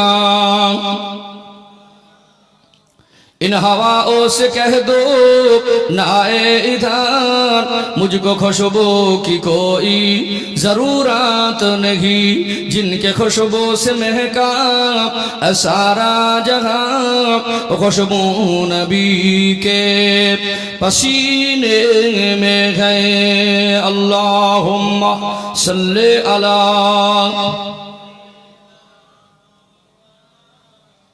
وعلى آل سيدنا ও ভাইজানেরা হাওড়া জেলা সোনার মানিক যুবকেরা আব্বারা মায়েরা আল্লাহ পাক পবিত্র কালাম কোরআনুল কারিমে সূরাতুল বাকারার 208 নম্বর আয়াতে বলছেন ইয়া আইয়ুহাল্লাযীনা আমানু হে বিশ্বাসী বান্দা বান্দিরা উদখুলু ফিস সিলমি কাফা পরিপূর্ণ রূপে ইসলামের মধ্যে প্রবেশ করো যার অর্থ হলো আল্লাহ যা কিছু আদেশ করেছেন আমাদের নবী যা কিছু আদেশ করেছেন ওগুলো মানা দরকার আছে না নেই আদেশ আর নিষেধ যা কিছু আল্লাহ আদেশ করেছেন মনুষ্য জাতির ভিতরে এই আদেশ মানার ভিতরে কল্যাণ আছে না নেই নামাজ যদি আল্লাহর আদেশ হয় এতে মানুষের কল্যাণ পর্দা যদি আল্লাহর আদেশ হয় এতে মানুষের কল্যাণ হজ যাকাত কুরবানি ধনীদের জন্য যদি আল্লাহ আদেশ দেন এতে মানুষের কল্যাণ দুনিয়াতে আল্লাহ যা কিছু আদেশ করেছেন আর্থিক কল্যাণ সামাজিক কল্যাণ মানসিক কল্যাণ শারীরিক কল্যাণ শরীয়তেরও কল্যাণ দেশের কল্যাণ সমস্ত রকম কল্যাণের জন্য আল্লাহ যা দরকার সেগুলো আদেশ করেছেন নিষেধ করেছেন আল্লাহ পাক বান্দা বান্দিকে ওই সমস্ত জিনিসগুলো নিষেধ করেছেন সাবধান করেছেন সতর্ক করেছেন যেখানে মানুষের ক্ষতি যদি জুয়া লটারি আল্লাহ নিষেধ করেন এখানে মানুষের ক্ষতি আছেই আছে যদি আল্লাহ মদ আর গাঁজাকে নিষেধ করেন এতে মানুষের ক্ষতি আছে ও ভাইয়েরা বাবাজিরা দুনিয়ায় আল্লাহ নিষেধ বাণী নিয়ে এক একটা নিয়ে গবেষণা করে দেখবেন আর্থিক ক্ষতি সামাজিক ক্ষতি মানসিক ক্ষতি শারীরিক ক্ষতি ক্ষতিকারক বস্তুকে আল্লাহ এই জন্য নিষেধ করেছেন আল্লাহ চান না বান্দা বান্দি ক্ষতির মধ্যে পড়ে যাক কিন্তু মানুষ এত নির্বোধ মানুষ দুনিয়ার পক্ষ থেকে মানুষকে একটা দুনিয়া জীবনে একটা মোটরসাইকেল যদি কেনে তার গাইডলাইনকে যতটা প্রাধান্য দেয় সৃষ্টির শ্রেষ্ঠ হয়ে আল্লাহর পক্ষ থেকে যে তাকে যা গাইডলাইন দেওয়া হয়েছে ওই গাইডলাইনের প্রাধান্য দেয় না এখানে একটু একটা দুটো আয়াত তুলবো একটু সময় একটু সহজে আপনাদের বুঝিয়ে দেই আজকে আমাদের সমাজে অনেক মানুষ আছে বিড়ি সিগারেট খায় আছে না নেই আছে না বিড়ি সিগারেট এর ভিতরেই ক্ষতি আছে আমরা হানাফি মাযহাবের মানুষ যদি মাসলাগত দিক থেকে আমি বলি বিড়ি সিগারেট খাওয়াটা মাকরুহ তাহরিমি মানে খাওয়া যাবে না এটা বর্জন করা এর ভিতরে ক্ষতি আছে চরম পর্যায়ের ক্ষতি না থাকলে ক্ষতি তো অবশ্যই আছে মদ আর গাঁজা হারামের ভিতরে মানুষের ক্ষতি আছে আজকে যদি বলা হয় ভাই এটাকে ছেড়ে দেন কিছু মানুষ বলে ছাড়তে পারছি না তার মনে বলতে চাইছে আল্লাহ আমাকে চাপিয়ে দিয়েছে আমার দ্বারা হবে না চাপিয়ে দিয়েছে যদি কেউ বলে নামাজ পড়তে পারছি না পর্দা করতে পারছি না আমি হজ যাকাত কুরবানি করতে পারছি না বা আমি নেশা জিনিস ছাড়তে পারছি না ওই মানুষটার মতো নিখুঁত মিথ্যাবাদী আল্লাহর আসমানের নিচে জমিনের উপরে আর কেউ হবে না আমি কোরআন শরীফ থেকে তুলে ধরি একটু সহজে ক্লিয়ার হয়ে যায় বুঝে ইনশাআল্লাহ ও ভাইজানেরা সোনার মানিক যুবকেরা আব্বারা মায়েরা ইসলাম জিনিসটাকে বুঝতে হবে আল্লাহ কোরআনুল কারিমে সূরাতুল বাকারার মধ্যে 286টি আয়াত দিয়েছে একেবারে সর্বশেষ আয়াতের সূচনায় 286 নম্বর আয়াতে আমার আল্লাহ বলছেন লা ইউকাল্লিফুল্লাহু নাফসান ইল্লা উসআহা ওরে আমার বান্দা ওরে আমার বান্দি আমি আল্লাহ যা কিছু ইসলামিক জীবন ব্যবস্থার মধ্যে তোমাদেরকে আদেশ নিষেধ করেছি তোমাদের সাধ্যের বাইরে চাপিয়ে দেই না বলুন তো আমাদের সৃষ্টিকর্তাকে সবাই মিলে জবান খুলে বলেন কে আল্লাহ দয়াময়, তিনি যদি আমাদের সৃষ্টিকর্তা হন, তিনি যদি আমাদের সৃষ্টি করেন, আমরা কোনটা পারবো আর কোনটা পারবো না, আমাদের দ্বারা কোনটা হবে আর কোনটা হবে না, আল্লাহ থেকে ভালো আর কেউ জানবে না। সেই আল্লাহ বলছেন লা ইউকাল্লিফুল্লাহু নাফসান ইল্লা উসাহা, বান্দা পারবে না আর আমি আল্লাহ চাপিয়ে দিয়েছি, এরকম ইসলামের মধ্যে কিছু নেই। আল্লাহ বলছে তোমাকে চাপিয়ে দেই না, আর আমি বলছি পারবো না, কথাটা কোরআনের আয়াতের বিরুদ্ধে চলে যাবে কি যাবে না? যাবে না? আপনি পারবেন না, এই কথাটা মিথ্যা কথা। চাইলে পারবেন, চাইলে আপনার দ্বারা যেটা হবে না আল্লাহ ওটা দেয়নি, এটাই সোজা সোজা কথা, কোরআনের কথা। যদি বললে একটু প্রমাণ একটু বুঝিয়ে দেই, অনেকে তো বোঝে না, মগজে ঢোকাতে হবে। আজকে যারা বিড়ি বা সিগারেট খায় এর লাভ ক্ষতি আমি বোঝাবো, জাস্ট আমি আল্লাহর হুকুমকে নিয়ে একটু পর্যালোচনা করছি যে আমাদের উপর আল্লাহ বোঝা হিসেবে কোনো হুকুম চাপিয়ে দেয়নি। এক একটা নিয়ে ভাববেন, এক একটার ব্যাখ্যা বেরিয়ে যাবে। কথা ঠিক না বেটি? একজন যারা বিড়ি বা সিগারেট খায় ওই ভাইটাকে আমি বলবো, ভাই বা আপনি বলবেন, আর সারাদিন আমার সঙ্গে থাকবি, খাবি, ঘুরবি, নেশার কোনো দ্রব্য ব্যবহার করতে পারবি না, তোকে সন্ধ্যাবেলা 10,000 টাকা দেবো, রাজি হবে না? রাজি হবে না? 3 দিন যদি দেন 30,000, ও বলবে 1 সপ্তাহ হলে যে 30,000 টাকা দেন 3 দিন বিড়ি না খেয়ে থাকতে পারবে না? হ্যাঁ দেন না, থাকতে পারবে না? থাকতে পারবে। তাহলে টাকার জন্য মানুষ যা করে, আল্লাহর জন্য, তার কল্যাণের জন্য, দেশের দশের কল্যাণের জন্য, আখিরাতের কল্যাণের জন্য মানুষ সেটা বলে আমি পারবো না, এটা আল্লাহর সঙ্গে নাফরমানি, ধোঁকাবাজি, জঘন্যতম একটা কাজ। কথা ঠিক না বেটি? আপনি সময় নেন, 1 বান্ডিল 1 সপ্তাহ লাগে, 2 সপ্তাহ করেন। আপনি সময় নেন, মদ খাচ্ছেন, প্রত্যেকদিন খান, একটু হালকা হালকা মাত্রা কমিয়ে দেন, আপনি চাইলে পারবেন। আপনি যদি বলেন পারবো না, এই কথার অর্থ কোথায় গেল জানেন? যারা বিড়ি বা সিগারেট খান, আমি একটু বোঝাচ্ছি, বিড়ি বা সিগারেট খান, এটা খেলে মুখে দুর্গন্ধ হয় কি হয় না? এটা অর্থের ক্ষতি আছে না নেই? আল্লাহ আপনাকে অঘাত দিয়েছে, আপনি ওই টাকা দিয়ে গরিবের সাহায্য করেন, 2-3 বাচ্চাকে লেখাপড়া শেখান, আপনার বাড়ির পাশে একটা বেওয়া মা আছে, বাচ্চাকে নিয়ে পেরেশানিতে, অসুস্থতা, চিকিৎসার জন্য পয়সা দেন, আপনি বলছেন আমার প্রয়োজন নেই, আমার অঘাত দিয়েছে, আপনার দ্বারা মানুষ উপকৃত হবে, হবে কি হবে না? আল্লাহ দুনিয়া শুধু আপনাকে অর্থ দিয়েছে নিজের ভোগ বিলাস করার জন্য নয়, এতে গরিব অসহায় এতিমের হক আছে না নেই? আছে না? আপনার এমন মানুষ নেশা করে, নির্বোধ বাবা মা, অপদার্থ বাবা মা, ছেলে বাচ্চাগুলো রক শুকিয়ে গেছে, এতটা করে ঢুকে যাচ্ছে, চোখগুলো ভিতরে ঢুকে আছে, মাথা থেকে পা পর্যন্ত। যারা শিক্ষিত মানুষ, একটু যারা স্বাস্থ্য নিয়ে ভাবে, বোঝে, দেখলে বোঝা যাবে ছেলেটার ভিতরে প্রোটিন জাতীয় ভালো মানের খাবারের অভাব বাচ্চাটার ভিতরে। আজকে চিকিৎসা বিজ্ঞান বলছে একটা ছোট বাচ্চাকে মানসম্মত খাবার যদি খাওয়ানো না হয়, তার শরীরের যে বারের যে গ্রোথ ওটাও কমে যায়, স্মৃতিশক্তির গ্রোথ ওটাও কমে যায়। এইবারে বাবা সব সময় গাঁজা খেয়ে রাস্তার ধারে পড়ে থাকে, মদ খেয়ে, দিনে 1 বান্ডিল করে বিড়ি লাগে, 10টা-15টা করে তেরেঙ্গা শেখার লাগে, নিজের সংসারের হাল হাকিকাত অন্যরকম। বাচ্চাগুলোকে সকালবেলা একটা ভালো খাবার দিতে পারে না, একটা ভালো মাস্টারের কাছে প্রাইভেট দিতে পারে না, একটা বাচ্চাকে ভালো মানের একটু মানসম্মত খাবার খাওয়াবে সেই চিন্তা বাবার মাথায় নেই। এতে আপনার ক্ষতি হচ্ছে না লাভ হচ্ছে? ক্ষতি হচ্ছে না? এখানে সম্মানিত ভাইরা, যারা বিড়ি বা সিগারেট খান বা নেশা জাতীয় দ্রব্য, অর্থের ক্ষতি, সমাজের ক্ষতি, শারীরিক ক্ষতি, এই ক্ষতিগ্রস্তের মধ্যে পড়ে আছেন, আপনাকে যদি বলি বিড়ি বা সিগারেট ছেড়ে দেন, আপনি বলছেন পারছি না, এর অর্থ কোথায় যাচ্ছে? মানে মরে যাব তো ছাড়বো না। মাসালা জেনে নেবেন, পাশেই মসজিদ, যদি জুমার নামাজে বা জোহরের নামাজে যাবেন, ওই মুহূর্তে কাঁচা পেঁয়াজ বা রসুন না খেয়ে যাবা। সকালে পান্তা খাচ্ছেন আলাদা কথা, বা সকাল টাইমে, এখন অনেক লং টাইম আছে, সামান্য কাঁচা পেঁয়াজের রসুনের যে দুর্গন্ধটা, ওটা আল্লাহ রহমতের ফারিস্তাদের সহ্য হয় না। যারা বিড়ি বা সিগারেট খান বা গাঁজা খান, যদি খাওয়া অভ্যস্ত হন, যদি মানুষ মারা যায় তাকে যে গোসল দেওয়া হয় কোনো পন্থায়, ওই মাইয়েতকে গোসলের দ্বারা মুখের দুর্গন্ধ নিষ্পত্তি সম্ভব নয়। মানুষ যখন নেককার বান্দা, মুমিন বান্দার ইন্তেকালের সময় হয়, আল্লাহ রহমতের ফারিস্তারা নাজিল হয়, রেশমি সুগন্ধি জান্নাতি রুমাল নিয়ে হাজির হয়, রূহটাকে সম্মান করে নিয়ে যাওয়ার জন্য।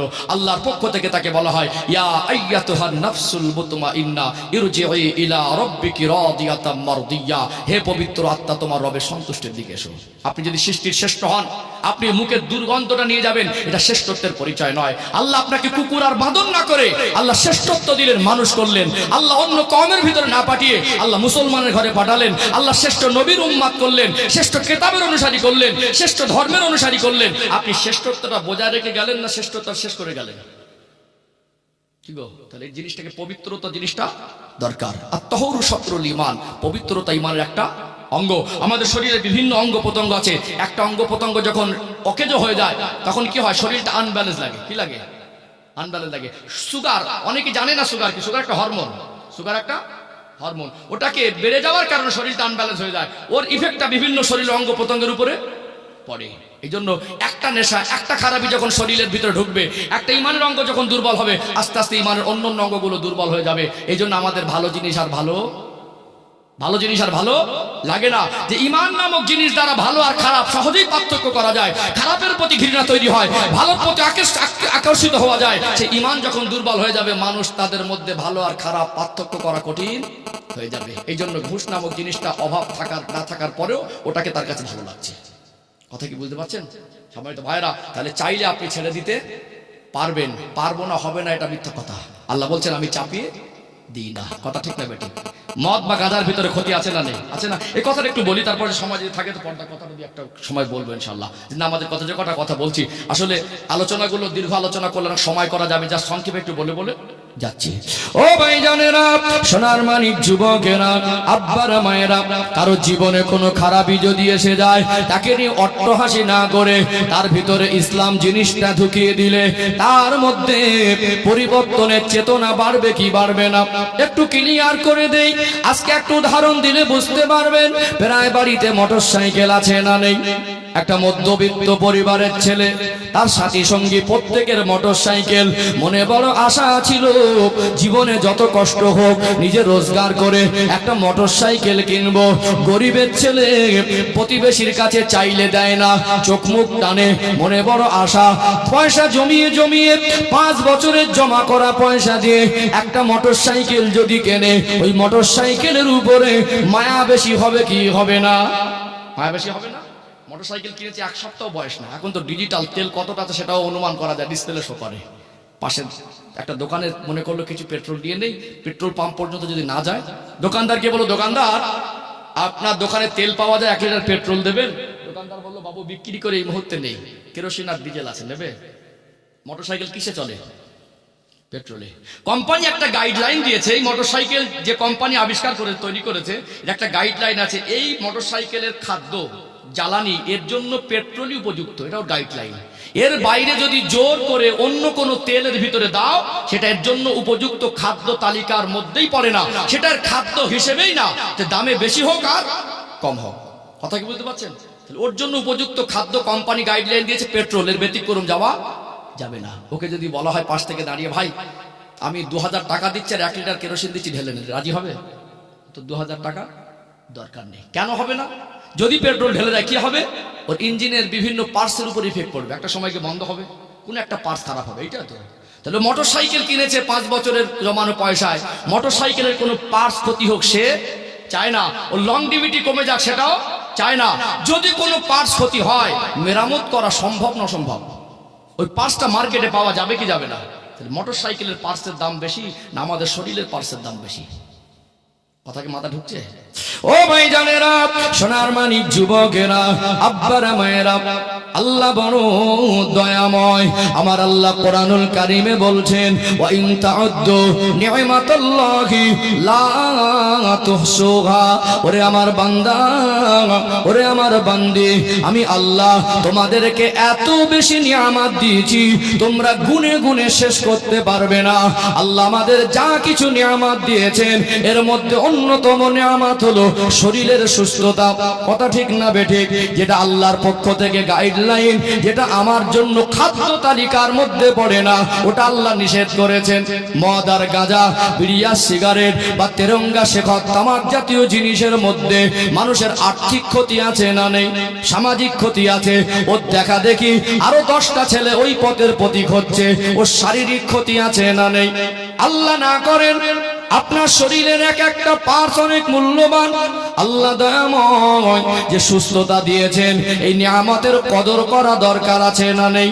আজকে আপনি অখাদ্য একটা গাইডলাইনের খেলাপ করবেন, মোটরসাইকেলের গাইডলাইন বুঝলেন, নির্বোধ মানুষ আল্লাহর পক্ষ থেকে, স্রষ্টার পক্ষ থেকে, সৃষ্টির শ্রেষ্ঠকে যে গাইডলাইন দেওয়া হলো, ওটা মানুষ বুঝতে চায় না।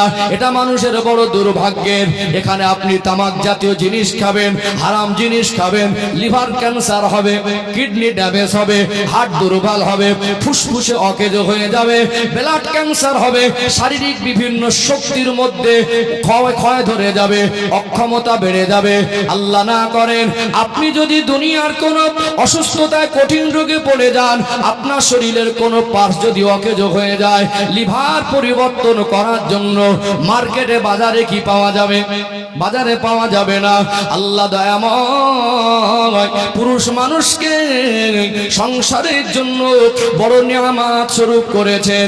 একটা পরিবারে 5-6টা ভাই বোন, বড় ছেলেটার লেখাপড়ায় ভালো, জীবনের স্বপ্ন ছিল রেজাল্ট ভালো, চাকরি করব। হঠাৎ বাবা মারা গেল, ছোট ছোট ভাই বোন আর মা আছে, এদের দেখভাল কে করবে? পড়াশোনা বন্ধ করে দিয়ে ভাই বোন আর মার সংসারের বোঝাটা নিজের কাঁধে উঠিয়ে নেয় কি নেয় না? দেশে কাজ না হলে বিদেশে যায়, এলাকায় কাজ না হলে বাইরে যায়। মনটা চায় বিবিকে ছেড়ে যাব না, বাচ্চাকে ছেড়ে মন যেতে চায় না, বাবা মাকে ছেড়ে দূরে থাকতে ভালো লাগে না। তারপরে বিবি যদি একটু ভালো থাকে, বাচ্চা যদি ভালো থাকে, সন্তান যদি ভালো থাকে, তাদের হাসি মুখটা দেখে পুরুষ মানুষের কষ্টটা নিবারণ হয়ে যায়। দেখবেন অক্লান্ত পরিশ্রম করে ঘরে ফেরে গেঞ্জিটা নিংড়ালে মনে হয় ঘাম বের হবে। ওই কষ্টের টাকা দিয়ে বিবি বাচ্চার বাবা মার মুখে হাসি দেখলে পুরুষের মনে সান্ত্বনা হয়ে যায় কি যায় না? সান্ত্বনা হয়ে যায় না? আপনি বিবাহ করলেন, আল্লাহ দুটো ফুটফুটে বাচ্চা দিলেন, আপনার স্ত্রীর বয়স 26 বছর, অখাদ্য কুখাদ্য খেলেন, মোটর সাইকেলের গাইডলাইন খেলাপ করলেন, কেরোসিনের যদি দেন পেট্রোলের জায়গায়, এর যদি কোনো পার্টসের ক্ষতি হয়, আল্লাহর পক্ষ থেকে স্পষ্ট আপনাকে গাইডলাইন দেওয়া হয়েছে, আপনি অখাদ্য খাবেন, এটা আল্লাহর গাইডলাইনে আপনার জন্য খাদ্য তালিকার অন্তর্ভুক্তই না, ওটা ঢোকাবেন, আপনার ক্ষতি হবে না। আপনি ব্লাড ক্যান্সারে পড়ে গেলেন, ক টাকা আপনার হয়েছে? মাঝে মাঝে 50 বছর ইনকাম 5 দিনে খরচা হয়ে যায়, যায় না? আপনার ওই স্ত্রী কি হবে? ছোট বাচ্চা তো আপনি কি করবে? আপনার বাচ্চা কিনে আপনি যে স্বপ্ন দেখেন সুসন্তান হিসেবে প্রতিষ্ঠিত করব, আপনার সহযোগিতা দরকার আছে না নেই? আপনি অসময় চলে যাচ্ছেন, আপনার পরিবার বিপদের মুখে। এমনও হয় স্ত্রী অসুস্থ রেখে দিয়ে অন্য জায়গায় সংসার করছে, বাচ্চাগুলো হালে ঢালে ঘুরে, আপনি নিজের ক্ষতিটা নিজে করেছেন। কথা ঠিক না বেঠিক? আল্লাহ ছোট থেকে বাবা মার আদরে আমাদের লালন পালন করেছেন। আমাদের গায়ের চামড়া ছিলে বাবা মা জুতা বানিয়ে দিলেও হক আদায় করতে পারবো না। তারা যখন বার্ধক্যে পৌঁছায়, তাদের দেখভাল করার দায়িত্ব সন্তানের ঘাড়ে। আপনার বাবার ঔষধ দরকার হয়, মায়ের সেবা দরকার হয়। আপনি যদি বিছানা সজ্জা হয়ে যান, কঠিন রোগে পড়ে যান, আপনার পরিবারটা বিপদের মধ্যে পড়ে যাবে। যাবে কি যাবে না? এই জন্য আমাদেরকে সুস্থ থাকতে হবে। আমরা পুরুষ মানুষ, সংসারের জন্য নিয়ামত, যেটা আল্লাহ আমাদের গাইডলাইন দিয়েছেন, খাদ্য সুখাদ্য। আল্লাহ বলছেন ইন তাউদ্দু নি'মাতাল্লাহি লা তুহসুহা, বান্দা আমার নিয়ামতকে তোমরা গুনে গুনে শেষ করতে পারবে না। আল্লাহ রাসূল পৃথিবীর মানুষের সুস্থতার জন্য খাদ্যের গাইডলাইন দিয়েছে না দেয়নি? নবীর প্রিয় খাদ্যগুলো খান, আপনার শরীর সুস্থ থাকবে। আল্লাহ নবী সকালবেলা খেজুর খেতেন। কি খেতেন? দুধ খেতেন, খাঁটি দুধ। আজকে 1 লিটার দুধের যা দাম, 1 লিটার মদের দাম তার থেকে অনেক বেশি। সপরিবারে 1 লিটার দুধ কিনে খাবে না, তার থেকে বেশি পয়সা দিয়ে মদ কিনে খাবে। মানুষ কি শ্রেষ্ঠত্বের পরিচয় রাখলো? কথা মনে বুঝতে পারছেন না? আপনি 1 কিলো খেজুর আনেন, বাড়িতে এনে সপরিবারে সকালবেলা খান না, আপনার বাচ্চাদের শরীরের জন্য উপযুক্ত খাবার। কথা ঠিক না বেঠিক? আমরা আজকে আমার যারা যুবক ভাই, এখন বাবার পয়সা আছে, মাসে 2000, 3000, 4000 টাকা হাত খরচা উড়িয়ে দেয়, একটা শান্তি তেরঙ্গা শেষ না হতে হতে আর একটা গালে দেয়। এটা খাদ্য না। এখন বুঝতে পারছো না? শরীর চাঙ্গা আছে, ছেলেটার আমের মতো চেহারা টস টস করছে, গাড়ি বাড়ি, এসি, অর্থ সম্পদ, মাল, বিল্ডিং, বালাখানা সবই আছে। একটা সন্তান স্বপ্ন ছিল ছেলেটাকে বিবাহ দেবো, অনেক সুখের সংসার করবে, আমরা তাদের সুখটা দেখে যাব। মেয়েটা সুন্দরী, গাড়ি বাড়িতে কিচ্ছুর অভাব নেই, বিয়ে হলো 1 মাস পরে বলছো ওর সোনা দানা দিয়ে সোনার খাট দিল, ওর কাছে সংসার করা যাবে না। মানে শরীরের অখাদ্য গাইডলাইন দিয়ে দিয়ে ওর শরীরের যে ক্ষমতা দরকার ছিল সে ক্ষমতাটা নেই। তাহলে এত কিছু সব কিছু থাকার পরে জীবনটা অশান্ত হলো কেন? আল্লাহর গাইডলাইনের খেলাফ চলার কারণে। কথা ঠিক না বেঠিক? এই যে গাঁজা বা মদের ভিতরে শারীরিক ক্ষতি, মানসিক ক্ষতি, আর্থিক ক্ষতি, সামাজিক ক্ষতি, অর্থনৈতিক সব রকম ক্ষতি আছে না নেই? ক্ষতিকারক যা কিছু আছে আল্লাহ সবকিছু নিষেধ করেছেন। আপনার বাচ্চার ক্ষতি যখন আপনার হিসাবে মেলে, তাকে তম্বি করে, তাকে বকে, তাকে ডেটে, তাকে শাসন করে হলেও ওই রাস্তা থেকে ফেরাতে চান। আপনার সন্তানকে আপনি বেশি ভালোবাসেন, তাই জন্য শাসন করার হকটাও বেশি। আপনার সন্তানকে আপনি যতটা ভালোবাসেন আর ভালোই চান, আল্লাহ তার বান্দাকে তার থেকে বেশি ভালোবাসা, তার থেকে বেশি ভালোই চাই। কিন্তু আল্লাহ আমাদের গাইডলাইন দিলে আমরা মেনে চলি না, এর জন্য আমাদের কল্যাণ না অকল্যাণ? অকল্যাণ না? তাহলে আমাদের ভালো হওয়ার জন্য আমাদের সচেতন হতে হবে। এখানে কাউকে ক্রিটিসাইজ করে, অট্টহাসি করে ভালো করা যাবে না। লাভ ক্ষতিটা মগজে ঢুকে দিতে হবে। ইসলাম জিনিসটার ভিতরে মানুষের যুক্তিগত দিক থেকে দেখলে এটা 100% হিসাব পাবে। মানুষ যদি গবেষণামূলক দিক থেকে দেখে তার ভিতরে ইসলাম এমন একটা মানুষের অযৌক্তিক না যৌক্তিক জিনিস, এবং গবেষণা করে দেখলে ইসলামের কোনো বিষয় মানুষের কাছে অমিল মনে হবে না। বিভিন্ন দিক থেকে মানুষ যেভাবে ইসলামকে বুঝতে চায়, ইসলামে যদি পরিকৃত ইসলামটাকে নিয়ে বুঝতে চায়, মানুষের কল্যাণের জন্য আল্লাহর পক্ষ থেকে শ্রেষ্ঠ জীবন বিধান দেওয়া হয়েছে। যেখানে কায়েম হয় সেখানেই শান্তি হয়। বলুন সুবহানাল্লাহ। আজকে মানুষকে ইসলাম আমরা বোঝানো কঠিন করে দেয়। কি করে দেয়? এই ইসলাম মানা যাতাই ব্যাপার। যে বলে ইসলাম কঠিন সে ইসলামের কিচ্ছু বোঝে না। আল্লাহ বলছেন তোমাদের সাধ্যের বাইরে চাপিয়ে দেই না, কিন্তু আমরা ইসলাম বোঝাই কঠিন করে। ইসলাম যদি মানুষ মেনে নেয় তার জীবন যতটা সহজ হয়, ইসলাম না মানলে তার জীবন জটিল হয়ে যায়। ইসলামের দেখে দেওয়া পন্থার থেকে উত্তম জীবন ব্যবস্থা সৃষ্টি জগতের শ্রেষ্ঠ মানুষের জন্য আর কিছু হতে পারে না। এর বাইরে গিয়ে কোন পন্থায় মানুষ প্রকৃত সাকসেসফুল হতে পারবে না। কথা ঠিক না বেঠিক? এখানে একটু ক্লিয়ার করি, সময় 2-1 মিনিট বাকি আছে। সম্মানিত ভাইরা, আজকে আমরা এই ইসলাম না মানার কারণে আমাদের জীবনে জটিলতা, আমরা মাঝে মাঝে বলি অশান্তির মধ্যে আছি, পেরেশানির মধ্যে আছি, বিপদে আছি, বলি না? এই সমস্ত দুঃখ কষ্ট শেয়ার করি না? কি অশান্তি? স্বামী স্ত্রীর অশান্তি। ইসলাম বলেছে স্ত্রীকে গালাগালি দিও না, আর স্ত্রী স্বামীকে গালাগালি দেবে না। আল্লাহ পাক কোরআন শরীফে বলছেন হুন্না লিবাসুল লাকুম ওয়া আনতুম লিবাসুল লাহুন। স্বামী স্ত্রী একজন আরেকজনের পোশাক স্বরূপ। একজন আরেকজনের ভুল বোঝাবুঝি হলে তার সমঝোতা আছে, তার সমাধান আছে, তার মীমাংসা আছে। এর জন্য গালাগালি আর মারামারি নয়। আপনি এসে স্ত্রীর প্রতি মনক্ষুণ্ণ হয়ে কোনো একটা ভুল বোঝাবুঝিতে উল্টো গালাগালি দিলেন। এখন যদি স্ত্রী মেনে নিতে সহ্য করতে, স্বামী দিয়েছে ভুল করেছে আমি আর করব না, থেমে যেত। কিন্তু আপনি একটা ভুল করলেন, স্ত্রী উল্টো আর একটা ভুল করলো, আপনি যখন 4টে দিলেন ঘুরে ও আর 4টে দিয়ে দিল, তাহলে আপনার রাগটা বেশি হয়ে গেল। আপনি 2টো মারলেন উল্টে, আর 2টো মেরে দিল। হচ্ছে না? হয় না? তাহলে প্রথম ছিল ভুল বোঝাবুঝি। আপনি শরিয়াতের একটা খেলাফ ইসলামের গন্ডি ডিঙালেন, গালাগালি দিলেন, আপনার স্ত্রী এক ধাপ ডিঙালো, হয়ে গেল ঝগড়া। তারপর এক ধাপ আসলো মারামারি, তারপর রাগ করে বাপের বাড়ি। 2 মাস পরে বলছে ও অমানুষের সঙ্গে সংসার করা যাবে না, হয়ে গেল কেসকাবারি। কি হচ্ছে? হয়ে গেল কেসকাবারি। এইবারে বন্ধুর সঙ্গে বলছে ভাই আমি বিপদে আছি। কিসে আছি? কিসে আছি? বিপদে আছি ভাই, যা টাকা ছিল কেসে সব শেষ। ছোট ছোট বাচ্চা 2 টিম হয়ে গেল। মা জান, মা বলছে আমি বিপদে আছি, মনে হয় সংসারটা আর জোড়া লাগবে না। এই যে কঠিন হয়ে গেল দুজনের জীবন, 2টো বাচ্চার জীবন, ইসলাম মানার কারণে না মানার কারণে? হাকুদান না।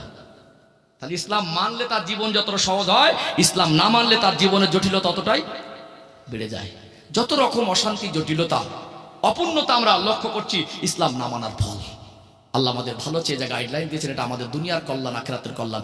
দেশে ইসলাম প্রতিষ্ঠিত, দেশে শান্তি হবে। জীবন ইসলাম প্রতিষ্ঠিত হলে জীবনে শান্তি হবে। ঘরে ইসলাম প্রতিষ্ঠিত হলে ঘরেও শান্তি হবে। আর সংসার লংডিভিটি হয় না। একটা কথা বলে শেষ করি, সংসার লংডিভিটি হয় না। কারণ নিজের মেয়েকে যদি বিবাহ দেই, জামাই ভালোবাসতে বলে সোনার জামাই, আর ছেলে যদি বৌমাকে বেশি ভালোবাসে বলে বউ পাগলা। বলতে যায়নি? মেয়েকে অধিক ভালোবাসুক এটা বাবা মা চায়, কিন্তু ওই ইনসাফটা বৌমার প্রতি ছেলে করুক সেটা বাবা মা চায় না। আবার একটা ছেলে আর্থিক দিক থেকে সবল, একটা দুর্বল, ওই ধনী ছেলে আর বৌমার কাছে মন পাওয়ার জন্য বাবা মা ওখানে বেশি সময় দেয়। তাদের ঘরের পোতাদের নিজে আদর করে, এই গরিব দুর্বল পোতাদের নিজে আদর করে না। সে একটা অন্যের মেয়ে আপনি বৌমা করে আনলেন, তার প্রতি আপনার ইনসাফ যদি না হয়, আপনার প্রতি তার বাবা হিসেবে ভক্তিটা তৈরি অত সহজে হবে না। ওই জন্য বলছে বাড়ি থাকবো না, ঘর ভাড়া করে থাকবো, এখানে থাকা যাবে না, মানুষ না। এই ভুল বোঝাবুঝি, বেইনসাফির কারণে আমাদের সংসার ঐক্য নষ্ট হয়ে যায়। গাড়ি বাড়ি টাকা পয়সা থেকেও সংসারটা লংডিভিটি আর হয় না। বাবা যদি ইনসাফ করে, মা যদি ইনসাফ করে, বৌমা যদি ইনসাফ করে, সংসার এত তাড়াতাড়ি নষ্ট হওয়ার, টুকরো টুকরো হওয়ার কথা নয়। আমাদের ভিতরে ইসলামের পরিপন্থী কাজ করার কারণে আমাদের জীবনে দুঃখ, কষ্ট, মুসিবত, অশান্তি, কঠিন বিপদ নেমে আসে। একমাত্র ইসলাম না মানারই ফল। আল্লাহ আমাদের ইসলামকে বুঝে মেনে চলা তৌফিক দান করেন, বলেন আল্লাহুম্মা আমিন। আমি বলছিলাম নেমে যাওয়ার মুহূর্তে একটা হিসাব বোঝাবো, মোটামুটি বুঝতে পারলেন? বুঝতে পারলেন মোটামুটি? ভাষায়, ভঙ্গিতে, কথায়, শব্দ চয়নে কষ্ট পেলে ক্ষমা নজরে দেখবেন। আমি অযোগ্য, নগণ্য, আমি অযোগ্যতার ভিতর থেকে আপনাদের ভালোবাসায় কিছু পৌঁছে দেওয়ার চেষ্টা করেছি। আমাকে দাওয়াত করেছিলেন, ঘাড়ে একটা বোঝা চাপিয়ে দিয়েছিলেন, নামানোর চেষ্টা করেছি। আল্লাহ আমাদের সবাইকে আমল করার তৌফিক দান করেন। ভাই আপনাদের পরিচিত মানুষ, আমি তো নিজেকে এখনো বক্তাই মনে করতে পারিনি। যেভাবে বক্তব্য করার কিছুই আমার ভিতরে নেই। ভাই এসেছেন অনেক যোগ্য মানুষ, আমার বয়সেরও বড়, আপনাদের খেদমতে উপযুক্ত বক্তব্য রাখবেন। আমি আমার